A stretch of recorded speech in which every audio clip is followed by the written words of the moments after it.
To another video और आपका आज की वीडियो स्वागत है। आज जो वीडियो हम लेकर आए हैं उसके सजेशन हमें दी है गौरव ने और वीडियो का टाइटल है इंडिया इंडस्ट्रियल रेवोल्यूशन किसकी वजह से हो पाया। तो चलिए जानते हैं इस वीडियो में, लेकिन उससे पहले इस वीडियो के चैनल का ओरिजिनल लिंक आपको हमारे वीडियो के डिस्क्रिप्शन मिल जाएगा। सब्सक्राइब करें, लाइक शेयर को फॉलो करें इनके चैनल को। उसके बाद ब्लॉग चैनल का लिंक और इंस्टाग्राम लिंक भी हमारी वीडियो के डिस्क्रिप्शन मिल जाएगा। सब्सक्राइब करें, लाइक शेयर को फॉलो चलिए करें। देख लेते हैं ये वीडियो। हेलो फ्रेंड्स, गौरव और ब्रिटिशर्स की वजह से इंडिया में इंडस्ट्रियल रेवोल्यूशन आया, ये तो आप जानते ही हो। पर जितना कंट्रीब्यूशन इनके हमारे इंडस्ट्रियल रेवोल्यूशन में है, उतना ही कंट्रीब्यूशन इनका इंडिया की इंडस्ट्रीज को बर्बाद करने में है, जिसका सबूत है इंडिया की टेक्सटाइल इंडस्ट्री, जो इनके आने के पहले 33% एक्सपोर्ट रेवेन्यू जनरेट करती थी और इनके आने के बाद बस 3%। लेकिन असल सवाल ये नहीं है कि इंडिया के इंडस्ट्रियल रेवोल्यूशन में इनका हाथ कितना रहा है। सवाल तो यह है कि इंडस्ट्रियल रेवोल्यूशन की वजह से इंडिया का रूप रंग और उसकी काया कैसे बदली। शायद आज इंडिया जिस मुकाम पर है वो वहां पर नहीं होता अगर इंडिया के लोगों ने इंडस्ट्रीज को नहीं बचाया होता, क्योंकि अर्ली 2000s में ही इंडिया के इंडस्ट्रियल रेवोल्यूशन की मदद से इंडिया की जीसीपी में 6.3% का ग्रोथ रेट देखने को मिला था। पर इंडिया के इस रेवोल्यूशन में उसने कैसे कैसे मोड़ देखे और इंडिया की इंडस्ट्रीज को खुद के पैरों पर खड़ा करने का मौका किसने दिया, ये सभी कुछ आज हम जानेंगे हमारी आज की इस वीडियो में, जिसका टाइटल है इंडस्ट्रियल रेवोल्यूशन इन इंडिया। दुनिया आज ग्रेट ब्रिटेन को इंडस्ट्रियल रेवोल्यूशन की शुरुआत मानती है, पर जिस दौर में यूरोपियंस जानवरों की खाल पहनकर अपने बदन को ढकते थे, उस दौर में हमारा इंडिया टेक्सटाइल वीविंग शुरू कर चुका था। और इसका सबूत इंडिया का वो ओल्डेस्ट कॉटन थ्रेड है जिसे 4000 BCE तक डेट किया गया है। लेकिन इंडियन सब कॉन्टिनेंट में सिर्फ टेक्सटाइल्स ही नहीं, आयरन एंड स्टील, हैंडीक्राफ्ट और ज्वेलरी की मैन्युफैक्चरिंग भी कुछ इसी तरह प्राचीन काल से शुरू हो चुकी थी। यहाँ तक हमारे देश को उक्कू स्टील या वूड स्टील, जिसे दुनिया का सबसे पहला high grade iron and steel production माना जाता है, उसे बनाने का श्रेय भी दिया जाता है, जिससे कई अलग अलग औजारें ही नहीं पर हथियारों को भी तैयार किया गया। और इसी खूबी के चलते हमारे भारत से इसे एंशियन ग्रीस, रोम, पर्शिया जैसे जगहों पर एक्सपोर्ट करना शुरू हुआ। लेकिन ये सब सिर्फ स्वतंत्र भारत में ही नहीं, भारत पर मुगलों के राज के बाद भी होता रहा, क्योंकि 1700 के अंत तक मुगल राज में टेक्सटाइल के साथ ही वुड, स्टोन और आइवरी पर नकाशी के साथ पॉटरी, ब्रॉन्ज, ब्रास, सिल्वर और कॉपर वर्क, डाइंग और कैलिको पेंटिंग जैसे हैंडीक्राफ्ट इंडस्ट्रीज के चर्चे दुनिया भर में मशहूर हो चुके थे, जिसके चलते हमारे इंडियन सब कॉन्टिनेंट को पूरी दुनिया का सबसे बड़ा गुड्स मैन्युफैक्चरर और एक्सपोर्टर माना जाता था। पर दुर्भाग्यवश हमारे भारत के प्राचीन काल से लेकर चले आए इस इंडस्ट्रियल रेवोल्यूशन को नजर लग गई उन्हीं ब्रिटिशर्स की, जिन्होंने करीबन 200 साल हम पर राज किया था। जिसे साबित करने के लिए बस इतना कहना काफी होगा कि 1811 से 12 में जिस भारत के एक्सपोर्ट का 33% सिर्फ और सिर्फ टेक्सटाइल गुड्स से होता था, वहीं इन अंग्रेजों के राज में यानी 1850 से 51 में गिरकर सीधा 3% पर पहुंच गया। यानी कि बस कुछ ही सालों में एक अच्छा खासा बड़ा नुकसान। ये नुकसान इसीलिए था क्योंकि हम मजबूर थे तब, ठीक वैसे ही जैसे हम मजबूर हैं अब। इंडिया के 53 मिलियन लोग अनएम्प्लॉयमेंट से मजबूर है, 1.77 मिलियन लोग होमलेसनेस से मजबूर है और 189.2 मिलियन लोग भूख से मजबूर है। एंड इफ पर्सनल लेवल पर देखा जाए तो आप डिप्रेशन, डीप थॉट्स, गुस्सा, कॉम्पिटिशंस और स्ट्रेस जैसी कई सारे रीजन से मजबूर हो। पर क्या आपको पता था इन सारी मजबूरियों की वजह से आपके हेल्थ और हेयर दोनों पर असर पड़ता है? जी हाँ, रिपोर्ट्स के मुताबिक दुनिया के 80% और इंडिया के 60.4% से भी ज्यादा लोग हेयर लॉस से मजबूर है। पर वरी नॉट, इस मजबूरी का परफेक्ट सोल्यूशन है मैन मैटर्स हेयर गमीज। अब फ्रेंड्स, हेल्दी हेयर की परफेक्ट रेसिपी क्या है?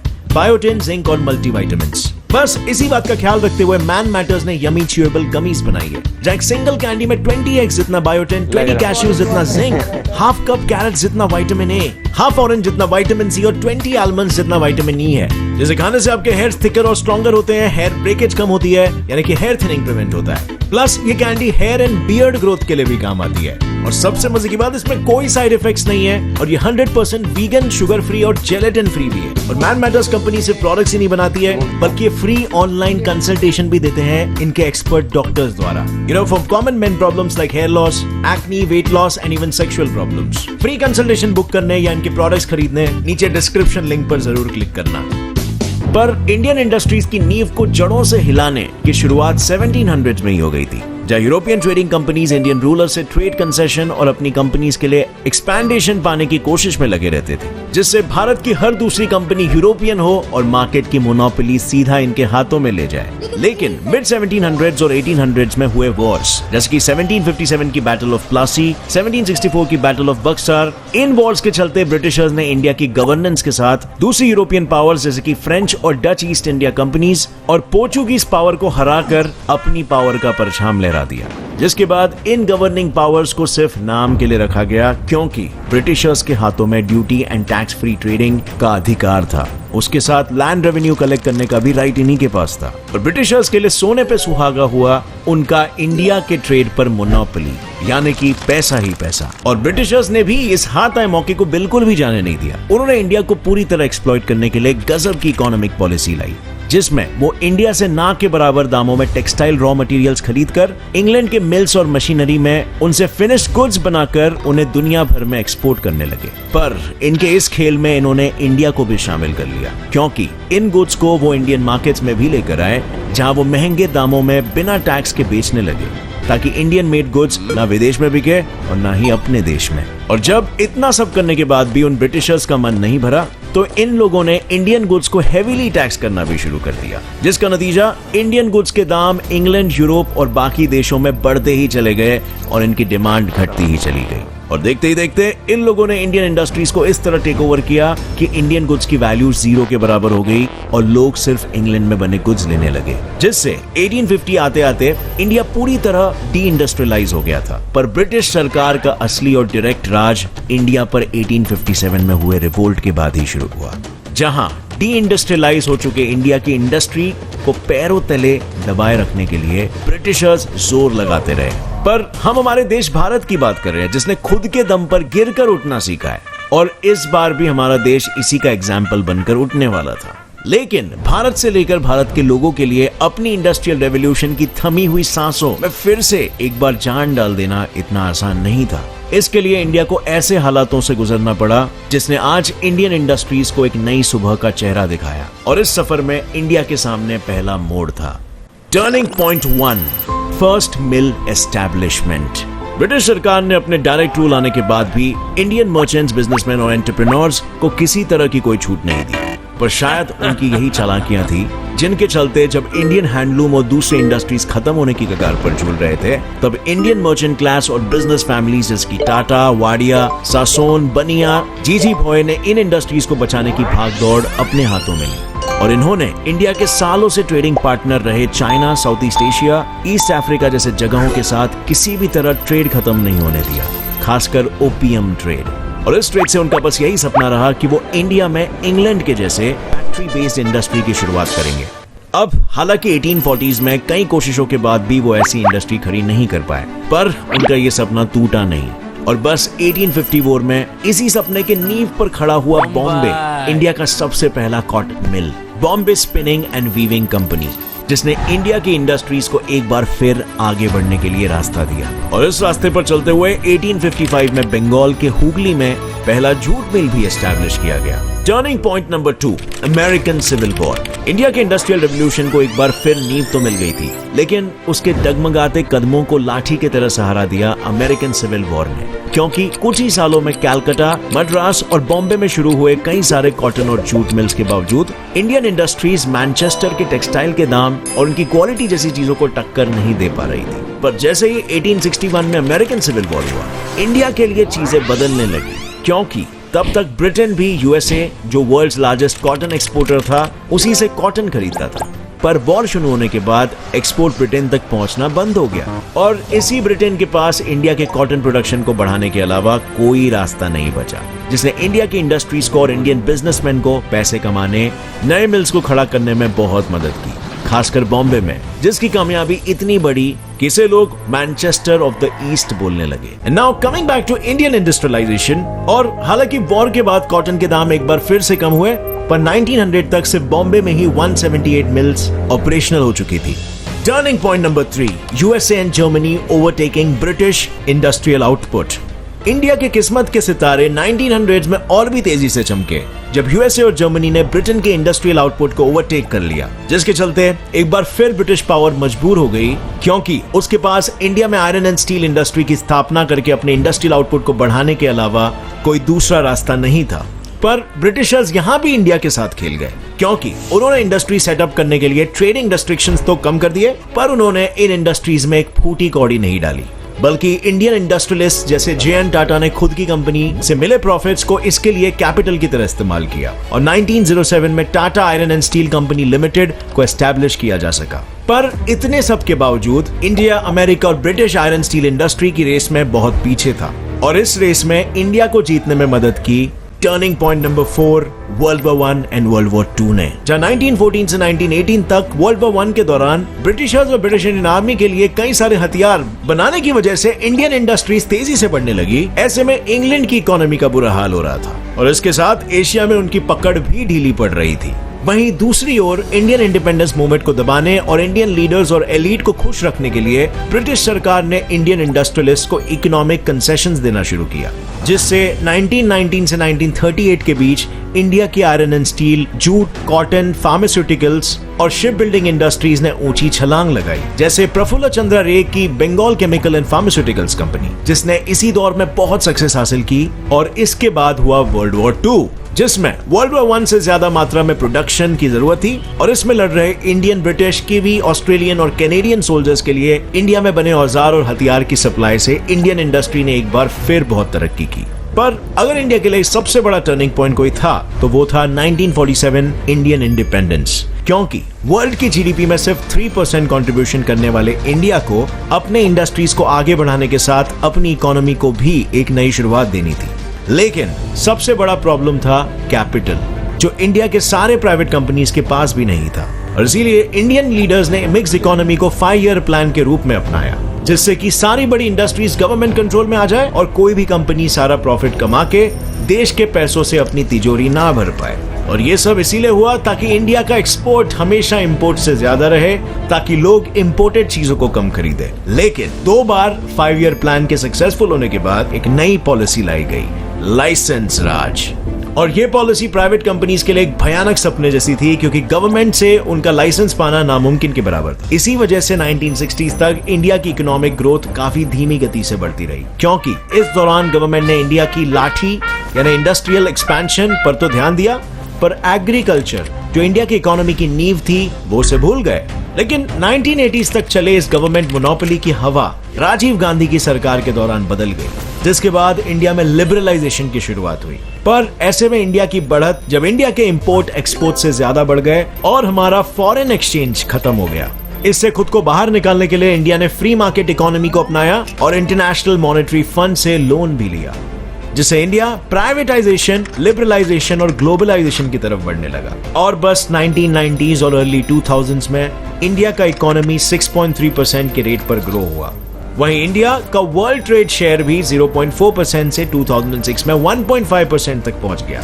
और उसके बाद इंडियन इकोनॉमी ने रुकने का नाम अभी तक नहीं लिया है, क्योंकि अब इंडिया के आईटी, फार्मेसी, पेट्रोकेमिकल्स, ऑटोमोबाइल जैसी इंडस्ट्रीज ग्लोबल लीडिंग कंपनीज को टक्कर देती है। सो फ्रेंड्स, ये था इंडियन इंडस्ट्रियल रेवोल्यूशन। हमने ब्रिटिश इंडस्ट्रियल रेवोल्यूशन के बारे में तो हमेशा सुना है और पढ़ा है। उम्मीद है आपको अपने देश के बारे में भी जानकर थोड़ी खुशी हुई।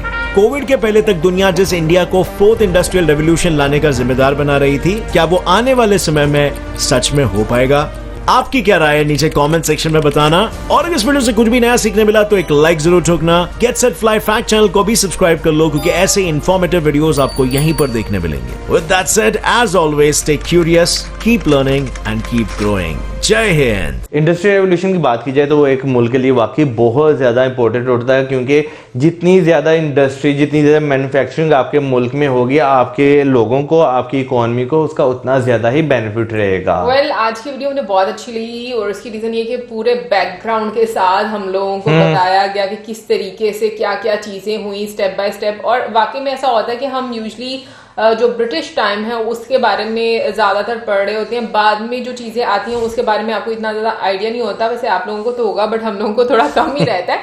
बट कुछ चीजें मेरे लिए बड़ी इसमें नई थी। और मैं ये बात कहूंगी कि जिस तरीके से इंडियन लाइक जो पॉलिटिशियन है, जो इकोनॉमिस्ट हैं, वो इस चीज को लेकर चले हैं अपनी कंट्री के द्वारा, मुझे लगता है कि वो बहुत ही कमाल का काम है। और जिस तरीके से पहले इंडस्ट्रियल, इसे वैसे मुझे रतन टाटा जी का तो पता था, और एक और भी बीच में नाम था जो सेकंड नंबर पर था, मुझे उनका नाम भी भूल गया, Wadia group, I think Wadia group, बिल्कुल। और बाकी जो 3 थे ना, उनका मुझे नाम नहीं वैसे पता था। वैसे अगर मैं भी बात करूँ तो मुझे जो है सबसे पहले सिर्फ यही वाडिया ग्रुप का पता था, लेकिन उसके बाद जो है मुझे टाटा जी का, धीरू भाई अंबानी जी का पता चला।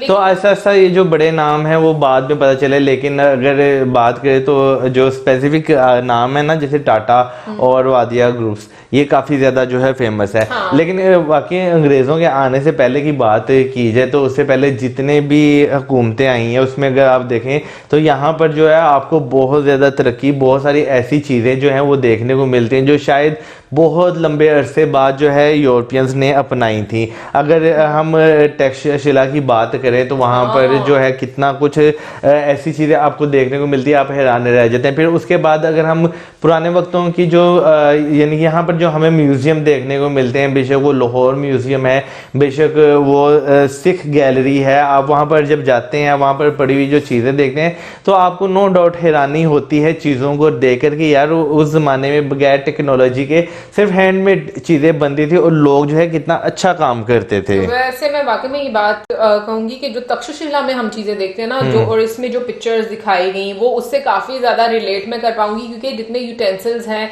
या फिर हम ज्वेलरी देखें या वेपन्स देखें, मतलब आपके रोजमर्रा के इस्तेमाल में जो चीजें हम अभी इस्तेमाल करते हैं वो सारी चीजें मुझे लगता है बहुत ही डिफरेंट फॉर्म में, हम मे भी उस टाइम के लिहाज से कि आज से भी ज्यादा एडवांस फॉर्म में आपको नजर आएंगी वहां पर, जो कि उस टाइम के लोगों ने बनाई और उनको इस्तेमाल किया।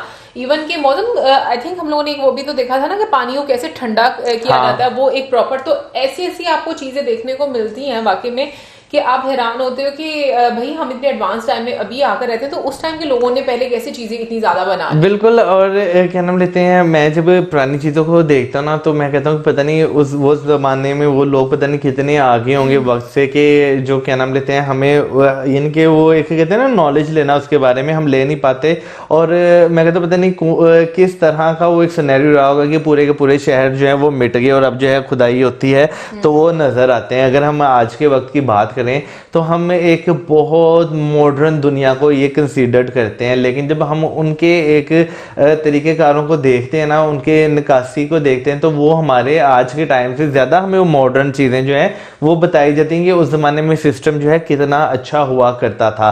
अभी अगर मैं बात करूं घरों की, जैसे हम पुराने घर देखते हैं यहाँ पर लाहौर में जो प्री पार्टीशन घर हैं, तो लाजमी बात है वो घरों की हिस्ट्री बहुत पुरानी है, लेकिन उन घरों के ऊपर आप काम, उनकी नक्काशी देखें तो वाकई वो जिन लोगों ने वो काम किए होते हैं ना, उनके हाथ चूमने को दिल करता है, क्योंकि इतनी बारीक बीनी से उन्होंने वो काम किए होते हैं। मैं यहाँ पर कहूंगी कि हमारे खित्ते की एक जो मुझे लगता है कि मतलब उनकी बदकिस्मती हम बोल सकते हैं, वो ये रही है कि इन्वेजन्स, जिसकी वजह से हम टाइम से बहुत पीछे हमारे लोग चले गए थे, हमारे बड़े।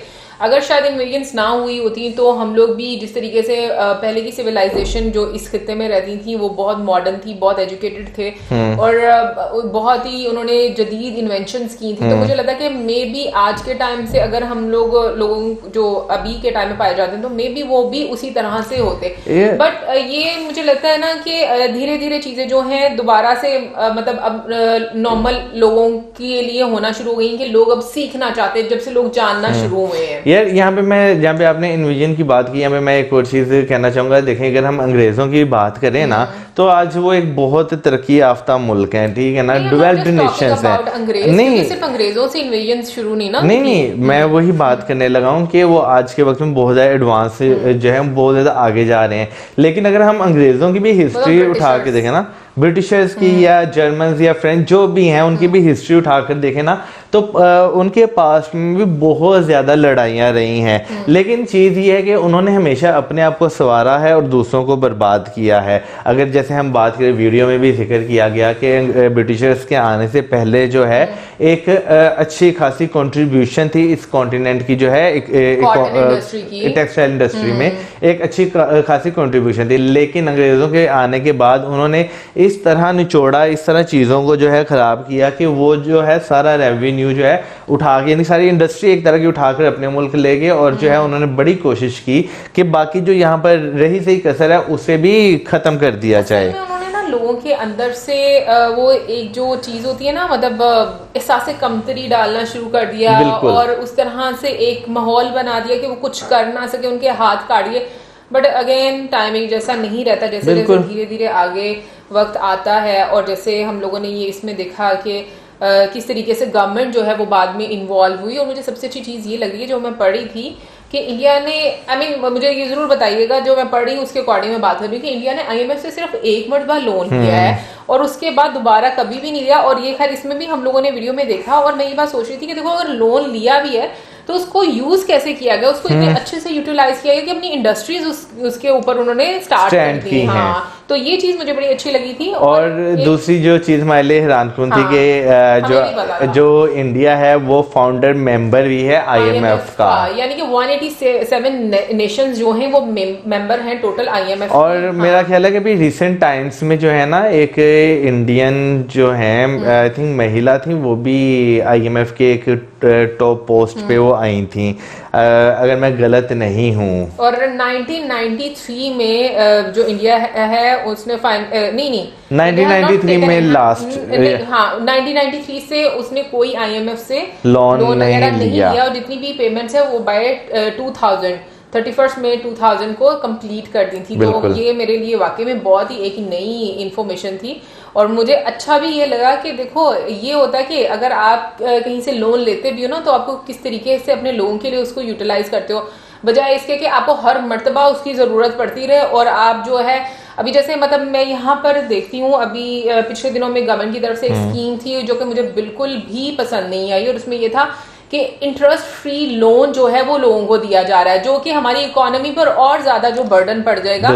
ऑलरेडी हमारी इकोनॉमी इतनी बर्बाद हो चुकी हुई है, तो मुझे ये नहीं समझ में आता कि ना इनकी पॉलिसीज क्या होती हैं। तो जो पॉलिसीज मेकर होते हैं उनका बड़ा इंपॉर्टेंट रोल होता है, और हालांकि लोग बड़े खुश होते हैं इन चीजों से, बट प्रॉब्लम इसके लोगों को नॉलेज ही नहीं है कि हम पर किस किस्म का बर्डन डाला जा रहा है। सही बात है। और अगर पाकिस्तान की बात की जाए तो 1950 से जो है पाकिस्तान जो है वो IMF से लोन लेने स्टार्ट किए हुए हैं, और 2019 तक जो है 22 टाइम्स, यानी 2019 तक 22 मरतबा पाकिस्तान IMF से लोन ले चुका है। और इंडिया ने फर्स्ट टाइम जब लिया था October 6, 1981 में लिया था। बिल्कुल। ये सब भाई जो इंटरनेट पर अवेलेबल है इंफॉर्मेशन, उससे मतलब एज पर इंफॉर्मेशन हम लोग आपसे बात कर रहे हैं। बाकी आप ये बताइएगा, बिल्कुल करेक्ट करने वाला है तो वो जरूर कमेंट सेक्शन में बताइएगा। और बहुत इंफॉर्मेटिव वीडियो थी, देखकर बहुत अच्छा लगा, एंड आई होप आप लोगों को भी अच्छा लगा होगा। आप क्या कहना है इसके बारे में जरूर बताइएगा, और इसी के साथ हमें लाइक, सब्सक्राइब, शेयर,